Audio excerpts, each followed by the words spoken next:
Adama Togo vient de faire sortir la nouvelle sur le peuple ivoirien. Alors sans plus tarder, je vous laisse regarder la vidéo par vous-même. N'oubliez pas de commenter, surtout partager la vidéo et abonnez-vous à cette chaîne. On est ensemble, ciao. Bonjour chers frères et sœurs, bon dimanche à tous. Météo politique ivoirienne va répondre aujourd'hui à ces internautes qui sont troublés après la déclaration de l'ambassadeur Akaye Emmanuel qui a dit à l'émission Droit dans les yeux à ce journaliste français que le PPACI va se rapprocher d'Alassane Ouattara qui exerce actuellement le pouvoir, non pas pour une confrontation, mais pour penser la Côte d'Ivoire et voir dans quelle mesure nos prisonniers politiques peuvent être libérés. Lorsque le journaliste lui a demandé ceci, mais cela signifie que vous reconnaissez le pouvoir en place, vous reconnaissez que les élections sont légitimes. L'ambassadeur Akaye Emmanuel, qui est ici le porte-parole direct du président Laurent Gbagbo, a dit ceci: le PPACI reste sur sa position. Cela signifie que pour le PPACI, ce gouvernement est illégitime, mais il exerce le pouvoir d'État. Et comme il exerce le pouvoir d'État, il détient le monopole de la violence légitime, en violation de notre Constitution. Quand on parle de violence légitime en sciences politiques, ça veut dire quoi? Il a sous ses ordres les militaires, les policiers, les gendarmes. Donc en sciences politiques, on dit qu'il détient le monopole de la violence légitime. La violence qu'il exerce sur le peuple est légitime en sciences politiques puisque c'est lui qui exerce le pouvoir actuellement.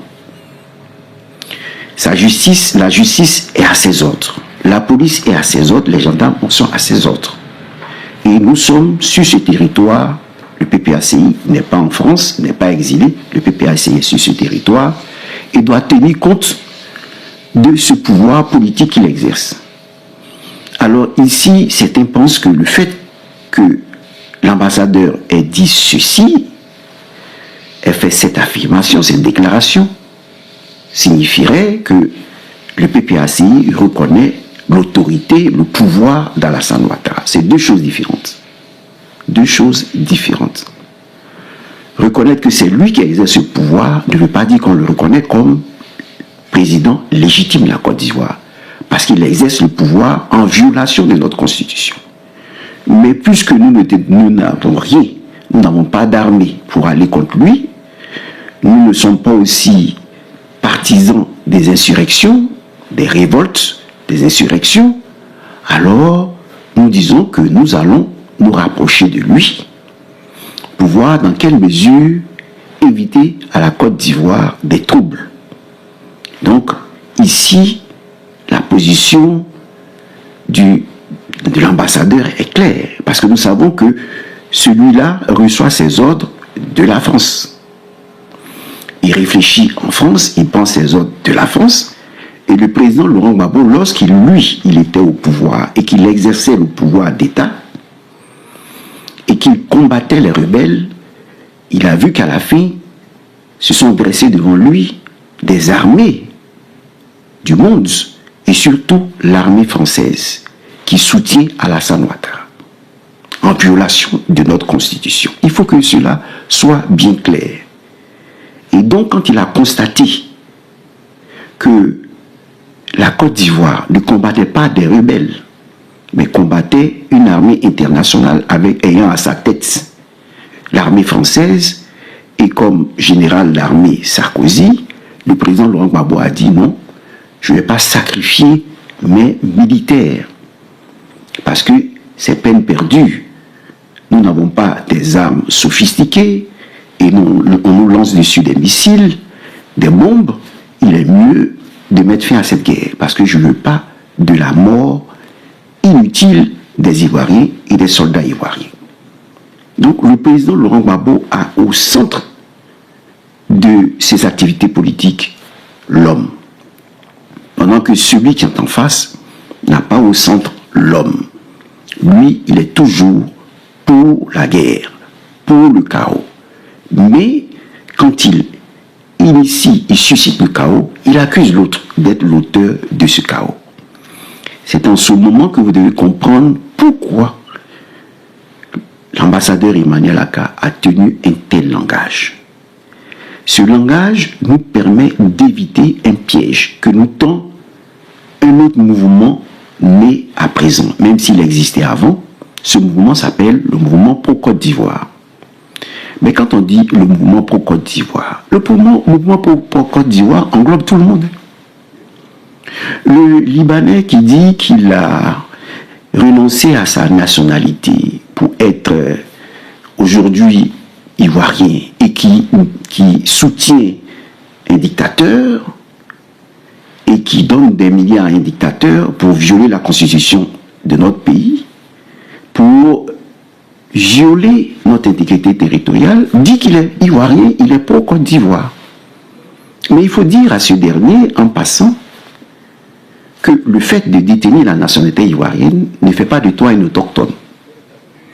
Or, l'ONU reconnaît les autochtones et fait la différence entre les autochtones et ceux qui détiennent la nationalité ivoirienne. Donc, il n'a pas droit de citer. Et si demain, nous trouvons que celui-ci a violé notre intégrité territoriale, on peut lui demander de rejoindre son pays parce qu'il n'est pas apatride. Il appartient à une patrie. Je voulais ouvrir cette parenthèse pour répondre à ce Libanais qui dit « Je suis ivoirien, je suis pro-Côte d'Ivoire ».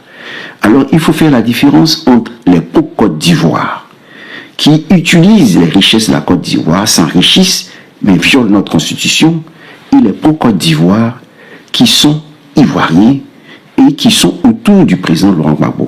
Parce que dire que nous appartenons à un mouvement pro-Côte d'Ivoire ne signifie rien. Dans pro-Côte d'Ivoire, les trafiquants s'y trouvent, les voleurs s'y trouvent, les aventuriers politiques s'y retrouvent, les combattants pour la justice s'y retrouvent. Et c'est à ce niveau que vous devez comprendre l'intervention de l'ambassadeur Emmanuel Aka. Et nous reconnaissons dans cette intervention, dans cette déclaration, parce que voilà le piège qui est déjoué. Et pour que le comprendre, il faut partir du début. Le 14 juillet 2024, le président Laurent Gbagbo lance un appel à Bonois qui veut que ce gouvernement qui viole la Constitution s'en aille, qui veut chasser Ouattara. Et ainsi, les groupes secrets. Les groupes secrets, et on voit le 10 mars 2025 apparaître Cap Côte d'Ivoire.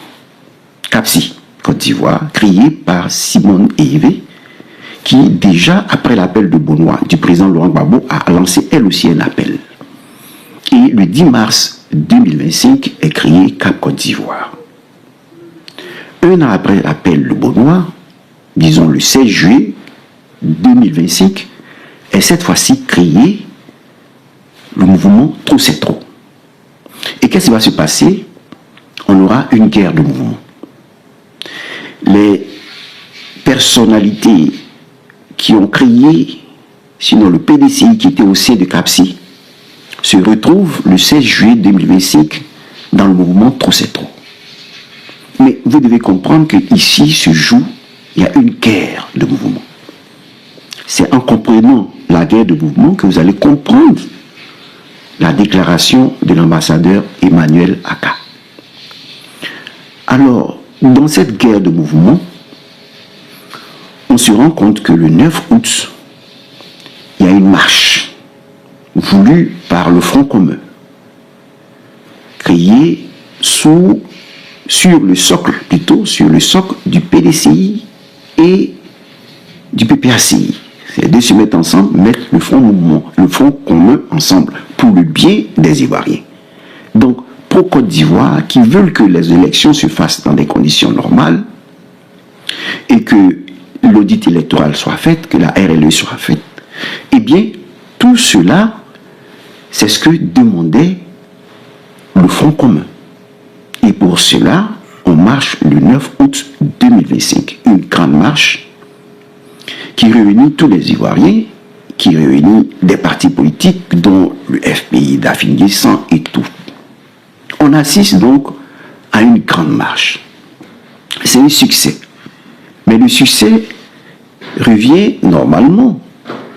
Parce que quand on suit le succès sur le plan politique, on se rend compte que succès ouvre les voies au président Laurent Gbagbo. La marche du 9 août est un triomphe du président Laurent Gbagbo, qui est l'auteur, qui est l'initiateur du mouvement Trop c'est trop.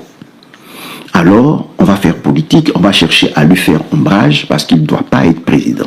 Et là, on reçoit les ordres de l'Élysée. Les gens reçoivent les ordres de l'Élysée. Et qu'est-ce qui va se passer? Le 25 octobre, on doit aller au présidentiel.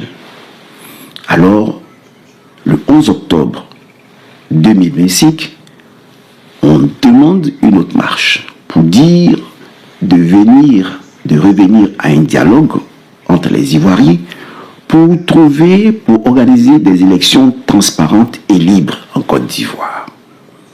Cette fois-ci, on assiste à des persécutions. Le président en exercice, disons Alassane Ouattara, utilise le pouvoir pour réprimer ceux qui demandent de manière pacifique de faire l'audit de la liste électorale, de réviser la liste électorale et d'accepter les candidatures de tous ceux qui sont présents. Eh bien, cela va coûter cher aux jeunes qui vont sortir pour demander de mettre fin à un 4e mandat, parce que ce 4e mandat est en violation de notre constitution, et d'organiser des élections transparentes et libres. Ce sont ces jeunes qui seront mis en prison. Pendant ce temps, le président Laurent Gbagbo, parallèlement, avait dit qu'il allait lancer un mot d'ordre. Un mot d'ordre parce qu'il dit non au 4e mandat. Mais qu'est-ce qui va se passer? Le président Laurent Gbagbo regarde les choses se faire et ne lance pas de mot d'ordre. Et le 11 octobre, comme je l'ai dit, le président Laurent Gbagbo a dit, vous n'êtes pas dans la pensée de ceux qui voulaient marcher le 11 octobre pour dire qu'ils voulaient, disons, être violents. Non. Et les gens répriment ces jeunes le 11 octobre. Il faut bien retenir ce moment précis. On efface, la Cour constitutionnelle efface le nom, ne retient pas le nom du président Laurent Gbagbo. Je voudrais rester seulement sur ce nom, ne pas parler des autres, parce que les autres ont joué un jeu double qui fait que on se retrouve dans un piège qui veut isoler le PPACI et faire porter les erreurs du gouvernement au PPACI. Voilà pourquoi le président Laurent Gbagbo, le voyant, a dit à ses militants, aux gens, aux personnalités du PPACI, de ne pas se présenter aux législatives.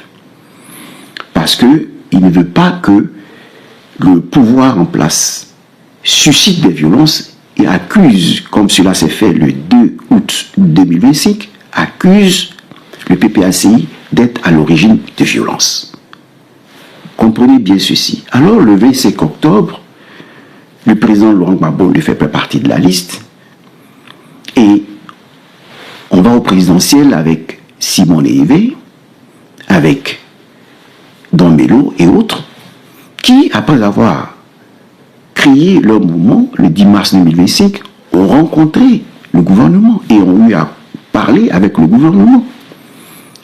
Pendant que le mouvement Trop c'est trop, qui demandait aussi ce dialogue, n'a pas eu droit à ce dialogue avec le gouvernement. Et on n'est pas surpris donc de voir Simone et Yvé candidates comme Don Melo, parce que tout était préparé d'avance.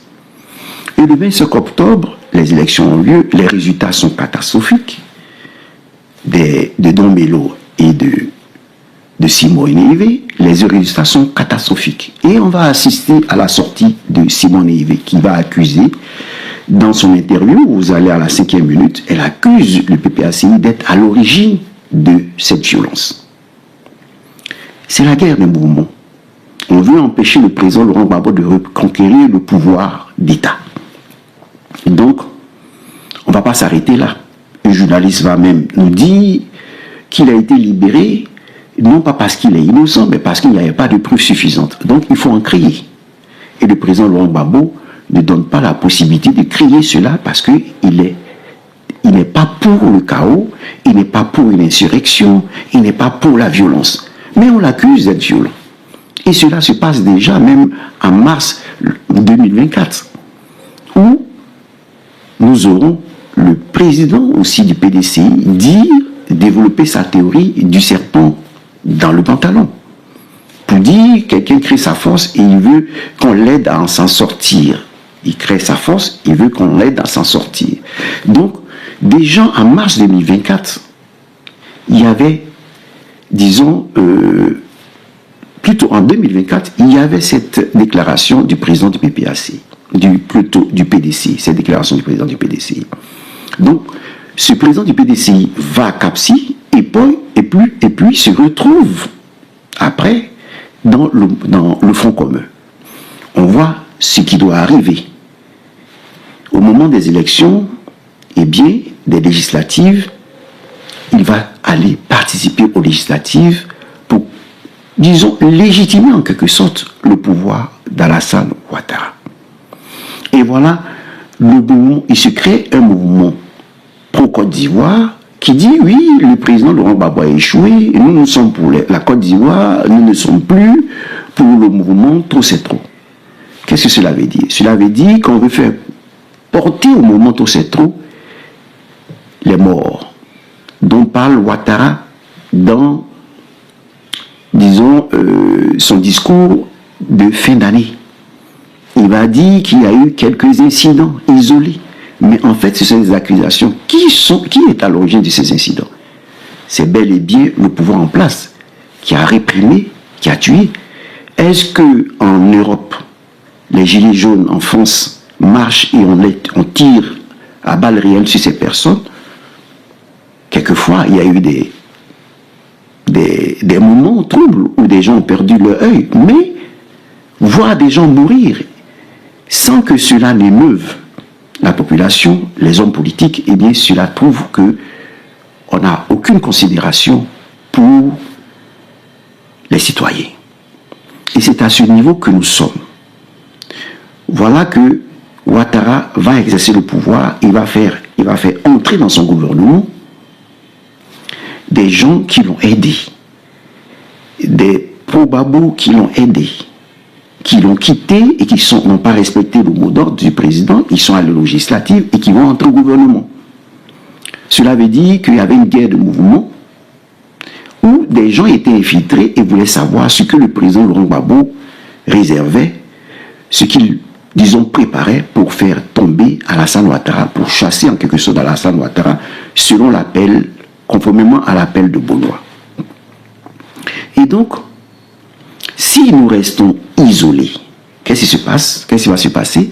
Ils vont entrer dans ce gouvernement, ils vont aller au Parlement et ils vont dire que les prisonniers que nous avons, les morts que nous avons eus, sont dus au PPACI, qui refuse la paix en Côte d'Ivoire. Voilà comment s'explique la déclaration de l'ambassadeur Emmanuel Aka. L'ambassadeur Emmanuel Aka vient nous dire, à travers sa déclaration, nous aussi, nous sommes pour Côte d'Ivoire. Mais nous sommes pour une Côte d'Ivoire qui met en évidence la justice, qui se bat pour la justice et qui ne se bat pas pour l'injustice, pour voir des prisonniers politiques, des exilés politiques. Non. Donc, lorsque un diplomate de son rang, Emmanuel Aka, vient nous dire, c'est un diplomate, vient nous dire, nous allons nous rapprocher de Ouattara, il vient de déjouer le piège du mouvement pro-Côte d'Ivoire, mouvement proche d'Alassane Ouattara, qui a été créé pour chercher à phagocyter le Front commun, à faire porter au PPACI des fautes que le PPACI n'a pas commises. Voilà où nous en sommes. Voilà comment il faut comprendre le piège qui vient d'être déjoué. Si Ouattara dit qu'il n'accepte pas de recevoir le PPACI, cela veut dire que le Ouattara refuse la paix. C'est lui qui est pour la guerre. Donc ici, Ouattara vient d'être lié par les propos d'Emmanuel Aka, qui dit « Nous sommes favorables à une pro-Côte d'Ivoire unie ». Et en février, Ouattara doit répondre. Et donc doit répondre à la Commission des droits de l'homme, mais doit répondre aussi indirectement à la Cour pénale internationale, nous sommes dans le cadre de la justice, aussi bien interne qu'externe, la justice ivoirienne et la justice internationale. Parce que les crimes, les génocides ont été portés à la Cour pénale internationale, l'affaire n'est plus nationale, elle est aussi internationale. Dès ce moment-là, il faut savoir faire la politique. C'est ce que Emmanuel Aka, l'ambassadeur Emmanuel Aka nous dit. Nous faisons la politique. Nous n'avons pas dans notre ADN l'insurrection. Nous n'avons pas dans notre ADN la violence. Nous faisons la politique. Eh bien, c'est la politique qui vient de faire en lien à travers ses propos Alassane Ouattara. Alassane Ouattara est contraint d'accueillir une délégation du PPACI pour la libération des prisonniers politiques, pour penser une Côte d'Ivoire unie. Mais cela ne veut pas dire que le feu de la justice ne sera pas allumé. Le feu de la justice sera allumé et on verra qui a éliminé physiquement les milliers d'Ivoiriens en 2011. Cela reste là. Et c'est ça qui va faire tomber ce régime qui a construit un château de cartes. Parce que ce que nous avons là ne repose sur rien. C'est une maison construite sur du sable. Quand viendra la tempête, la maison va s'écrouler. Croyez-moi, la maison va s'écrouler. Et donc ici, on vient sans armes de lier Alassane Ouattara en lui disant, nous ne sommes pas défavorables à la réconciliation nationale. Mais une réconciliation nationale fondée sur la justice et la vérité. Pendant que vous voulez aller à une réconciliation nationale fondée sur la corruption des victimes. Non, nous voulons justice et vérité. Voilà. Et donc, avant même que les gens n'entrent au gouvernement, pour dire, Simon Eivé est nommé ici, telle personne est nommée là, telle personne est à ce poste, et faire croire au monde entier que oui, il y a une réconciliation nationale, sauf le PPACI qui refuse une réconciliation nationale. Le PPACI dit, non, vous n'allez pas nous isoler. À travers la déclaration de l'ambassadeur Emmanuel Aka, il nous dit, vous n'allez pas nous isoler. Nous sommes là. On est là. Comme on dit en Côte d'Ivoire, on est popo-dipo avec vous. On va parler réconciliation nationale. Mais cela ne va pas nous empêcher de lancer dans votre camp le feu de la justice qui va consumer tout ce que vous avez construit sur du sable, qui va consumer votre château de cartes. Merci et soyez vigilants et gardez la foi, soyez sereins, parce que nous faisons politique. Nous combattons avec des armes de la politique aux côtés du président Laurent Gbagbo, et sachez que les armes de la politique sont plus puissantes que les armes réelles, parce que les armes réelles conduisent toujours à la vengeance. À la vengeance, ce thème que veut reprendre Fatou Bensouda, procureur, pour défendre Ouattara. Mais nous ne sommes pas, nous, des gens qui s'inscrivent dans la vengeance au PPACI. Non. Au PPACI, nous sommes pour le droit et la justice.